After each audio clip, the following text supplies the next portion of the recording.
Harry Gruyaert was born in Belgium in 1941. When he was 21, he moved to Paris, where he would spend much of his adult life. Yet Belgium drew him back time and again.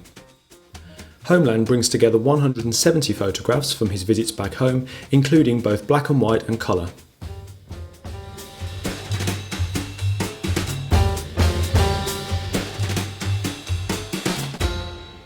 The book traces what is sometimes called the subjective turn in mid-20th century photography, away from the European Humanist photography represented by Henri Cartier-Bresson towards American colour photography associated with, amongst others, William Eggleston. The black and white images in the book best reflect the earlier humanist approach.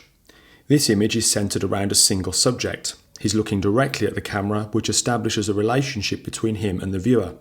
He's a man in his late 60s or early 70s, dressed formally and so perhaps on his way to an occasion. His isolation in the frame suggests he's walking alone. The legs hanging down the fence both frame the subject and add a comic element. It reminds me of this image by Cartier-Bresson, appropriately taken in Brussels. Again, it's tightly focused on the subject and encourages the viewer to think about who he is and what he might be doing there. The other subject again adds a comic element.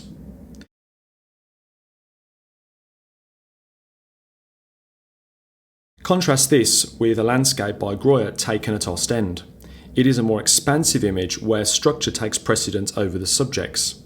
There are three people in the central vertical frame, but they're separated by the horizontal framing. This is similar to this, for example, by Ernst Haas in 1962. Again, the image is more interested in form, light and framing as ways to create a sense of place. The subjects have only a walk-on part. The earlier humanist images tell a story, while the latter colour images are a more sensory experience where the human element is there but reduced.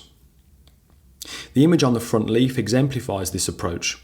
The figures are carefully positioned to give the image depth and to guide the viewer's eyes towards a painted silhouette of a person on an escalator.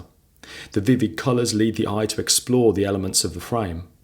The people are secondary to their compositional function.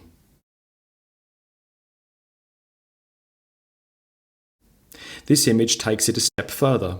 The soldiers are almost entirely compositional.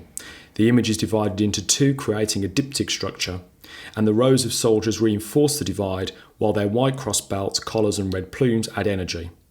We can barely see them at all beyond their uniforms, let alone their facial expressions. This approach is strongly associated with colour photography, which Gruyaert played an important role in establishing as a serious medium. He once described colour as less Cartier-Bresson. But it wasn't just the use of colour. Gruyaert used Kodachrome film, which was known for its colour saturation and deep contrast. This was important for Gruyaert because colour wasn't just decorative, it was an important part of the structure of his images. For example, in this image, the red neon signage along the top functions as a point of energy and gives a cinematic rendering to an otherwise still seascape. Here, the deep red lampshade contrasts with the blue and green hues to produce the same effect. There is a kitsch feel to Gruyaert's colour photography. He photographs suburban houses, shopping malls, service stations, advertisements and Christmas decorations, amongst other subjects that have kitsch or near kitsch elements. For example, this image is of a typical middle-class holiday in the 1970s, with a row of brightly coloured deck chairs and towels. And here a small dog sits on a red poufet with a matching bow. They remind me of Martin Parr, although while Parr's work has a satirical edge, Gruyaert is attracted to these elements because of their visual impact. Some of the imagery is also distinctly American. For example, gasoline stations are pictured a number of times. Their high contrast signage and bright lighting against subtle evening hues gives the images a cinematic quality. They could very easily have been taken by William Eggleston in Memphis or Tennessee. The book is unusual as it demonstrates this subjective turn. As the photographs were taken over 5 decades, they reflect this evolution in photography and in Gruyaert's own changing artistic vision. He once said that he felt that he belonged more to the tradition of American colour photography than he did to European Humanist photography. I'm not so sure. The influence of American colour photography is clear, but European humanism has an enduring presence in the images in Homeland. There is still a curiosity and interest in storytelling.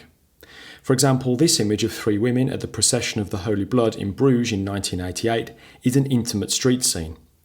The frame is tightly cropped so that the three subjects fill the image.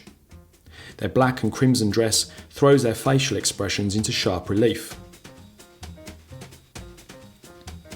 It suggests that the broad shift away from European humanist photography to American colour photography wasn't linear, and both continued to influence transatlantic photographers like Gruyaert. I'm quite pleased about that because I think that it's the human element that tends to stay with us for longer, and it's never far away in Homeland.